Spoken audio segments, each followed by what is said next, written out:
So hello friends, welcome to my YouTube channel Maurya study zone में आपका स्वागत है। तो हम लोग कल बात कर रहे थे प्रत्यय के ऊपर, ठीक है। प्रत्यय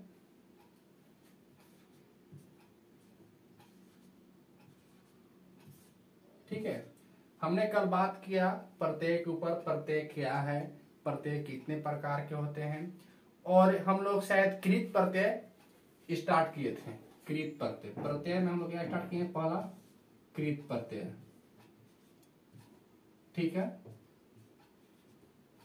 कृत प्रत्यय स्टार्ट किए हैं और इसमें हम लोग एक नंबर पढ़ लिए हैं कत्वा। कत्वा मतलब लास्ट में क्या बच रहा था, त्वा, ठीक है। तो ये आपका कल कंप्लीट हो गया है। उम्मीद करता हूं आपको समझ में आया होगा, ठीक है बाबू। तो हम लोग आज स्टार्ट करते हैं कृत प्रत्यय में ही बी नंबर, जिसका नाम है तुमुन प्रत्यय। तुमुन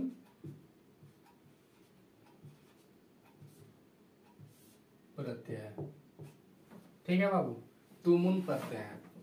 अब इसे समझते हैं ये क्या है, ठीक है। तो जैसे हमने कल बात किया कत्वा प्रत्यय के ऊपर, तो मैंने बताया था इसका प्रयोग कर या करके के अर्थ में होता है। जैसे सुरेश जल लेकर आता है, वह घर जाकर पढ़ता है। देख रहा है, सब में कर कर कर आ रहा है, ठीक है। तो बाबू तुमुन प्रत्यय का प्रयोग नोट्स में लिखेंगे, इसका प्रयोग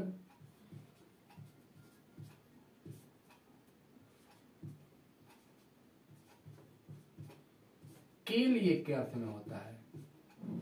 के लिए के अर्थ में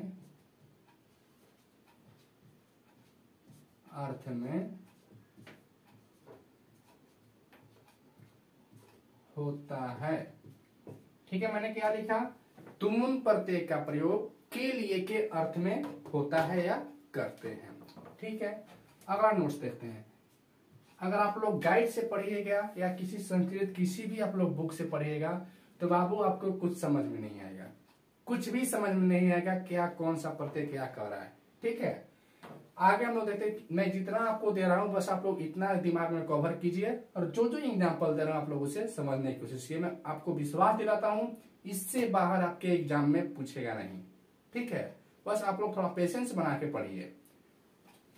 और मैं बताता हूं इसमें दूसरा पॉइंट क्या बनेगा। इसमें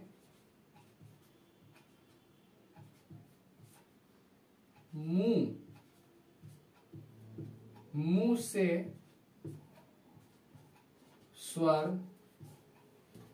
निकल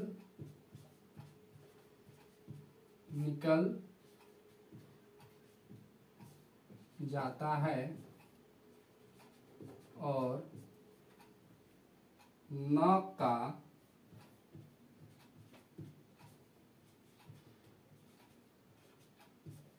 लोप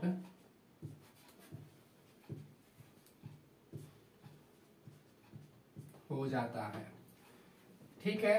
और शेष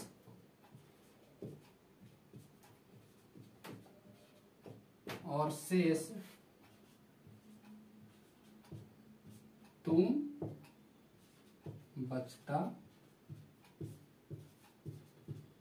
है। मैंने लिखा इसमें मुंह से स्वर निकल जाता है। तो बाबू हम लोग संधि में भर भर के पढ़े हैं और जानने की कोशिश किए हैं। यदि मैं यहाँ पे कोई स्वर लिखा, व्यंजन लिखा, ठीक है, स्वर वन व्यंजन वन, ठीक है, कोई व्यंजन लिखा, अगर इससे हम स्वर निकाल दिए तो अ निकल गया, ये क्या बन जाता था, आधा म बन जाता था बाबू। हम लोग इसको संधि में अच्छे तरह से जाने हैं, ठीक है। तो मैंने यहाँ पे लिखा मुंह से स्वर निकल जाता है, मतलब मुंह ऊ जो आ रहा है ना, ऊ ये निकल गया इससे, ठीक है। मुंह से ऊ निकल गया तो म आपका वास्तविक है, आधा बचेगा, ठीक है। और बाकी न तो आपका लोप हो ही गया। लास्ट में क्या बचेगा आपका, लास्ट में क्या बचेगा, तुम। कहने का मतलब कोई भी ऐसा शब्द आपको दिखे जिसके लास्ट में तुम लगा हो, ठीक है, लास्ट में तुम लगा हो, वो आंख बंद करके आपका तुमुन प्रत्यय पर आप लोग उसे टिक कीजिएगा, ठीक है, जिसके लास्ट में तुम लगा हो। इसमें एक और बात है बाबू, देखो इसमें दो गो क्रिया होगा, जैसे हम लोग उसमें भी देखे कतवा प्रत्यय में दो क्रिया होता था, कैसे, वह घर जाकर पढ़ता है, तो घर जाना भी और पढ़ना भी, ठीक है, जाना भी और पढ़ना भी दोनों क्रिया है और कर्ता सिर्फ क्या है, एक वह। तो इसमें भी दो क्रिया होगा, कैसे होगा, वह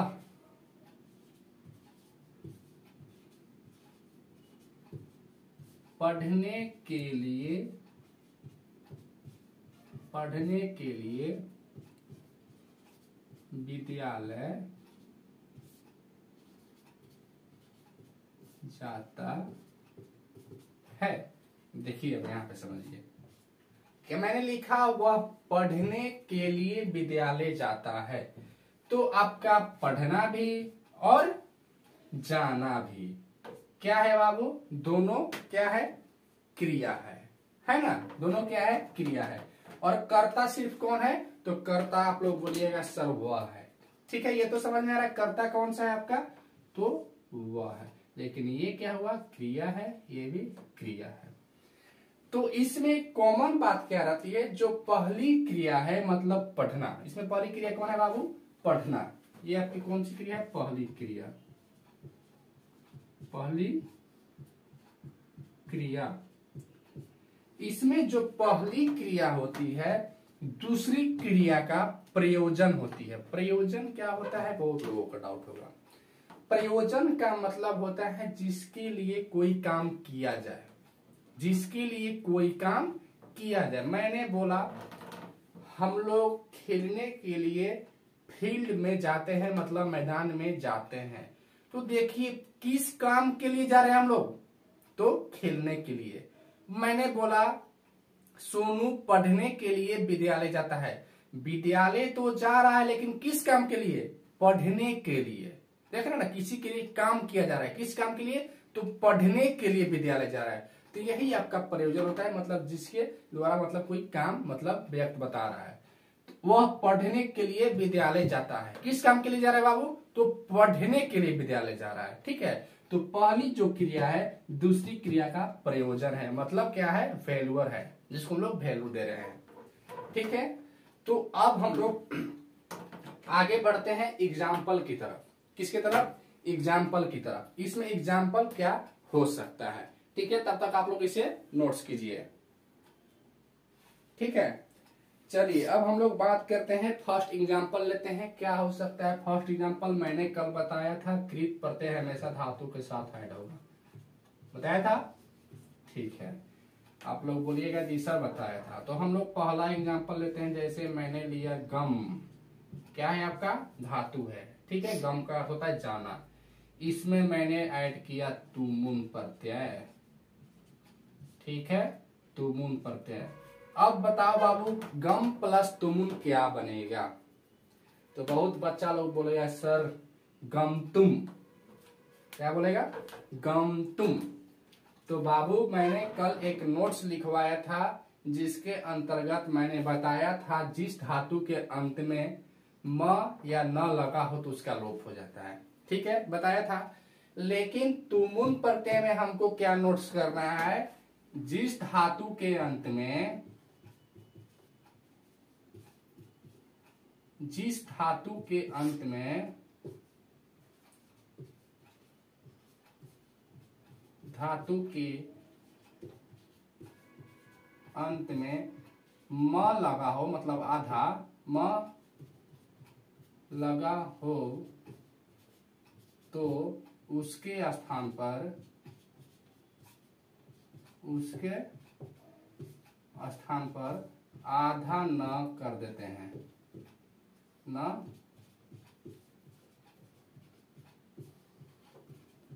कर देते हैं। आप लोग बोलिएगा जी सर हम इसको याद कर लेंगे। हम लोग कतवा प्रत्यय में जाना, जिस धातु के अंत में म और न लगा रहता था उसे हम लोग लोप मतलब वहां से हटा देते थे। मैंने इसमें छोटा सा नोट्स दिया, जिस धातु के अंत में म लगा रहेगा मतलब आधा म, इसका हलंत है, ठीक है। तो म के स्थान पर मतलब आधा, म के स्थान पर आधा न करेंगे। तो बोलेगा जी सर हमको समझ में आया। तो कहने का मतलब क्या, यहाँ पे देखिए गम धातु है, इसके अंत में म लगा हुआ है आधा, तो यहाँ पे हमको क्या करना है, म कोटा पे आधा न करना है। तो क्या बन गया, गन बन गया। बोलिएगा जी सर। अब गन तो बन गया, मतलब न आधा है बाबू, यहाँ पे हलंत लगा हुआ है, गन तो बन गया। कैसे लिखते हैं आधा न को, ऐसे लिखते हैं। और लास्ट में क्या बनाना है हमको बाबू, लास्ट में क्या ऐड करना है, तो तुम, क्या ऐड करना है, तुम। तो आपका बन क्या गया, गंतुम। समझ में आया कैसे बना गंतुम बाबू, ठीक है। जिस धातु के अंत में यदि आधा म लगा हो, ये सिर्फ तुमुन प्रत्यय में लागू होगा, और भी जो प्रत्यय में लागू होगा हम लोग वहां पर देखेंगे, ठीक है। मैं बस अभी इसके लिए बता रहा हूं। तो जिस धातु के अंत में आधा म लगा रहेगा उसके स्थान पर हमको आधा न कर देना है, ठीक है। आई होप आपको समझ में आया होगा। एक तो और हम लोग देखते हैं एग्जाम्पल, दूसरा एग्जाम्पल हम लिए पट धातु, और इसमें हमको ऐड करना है तुमुन प्रत्यय, ठीक है बाबू। तो मैंने कल बताया था बाबू, पढ़ना लिखना ये सेठ धातु होता है। कौन सा धातु होता है, सेठ धातु होता है। तो उसके स्थान पर हम लोग ई कर देते हैं, मतलब इसका उच्चारण करते हैं, ठीक है। तो इसको उच्चारण करने का मतलब ऐसे, अच्छा से देखिए, देखिए हो गया क्या, हो गया।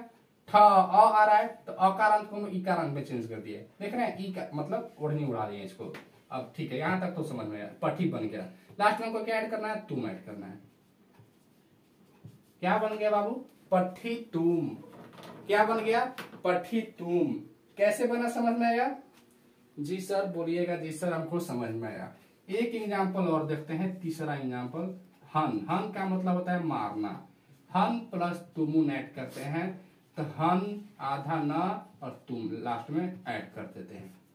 एक एग्जाम्पल देखते हैं, दा। दा का मतलब होता है देना, दा धातु में अगर तुमुन प्रत्यय ऐड करते हैं तो दा तो उधर से तस रहेगा, लास्ट में क्या ऐड हो जाएगा, दा तुम।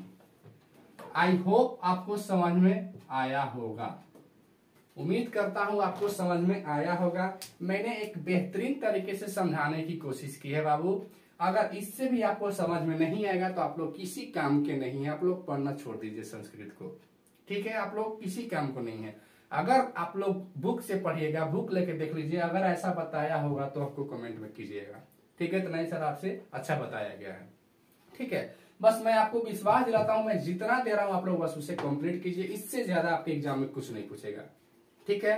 अगर आपको मेरी बात समझाया या पढ़ाया अच्छा लग रहा है तो आप लोग अपने दोस्तों के पास जरूर शेयर करें, ठीक है। तब तक के लिए थैंक यू।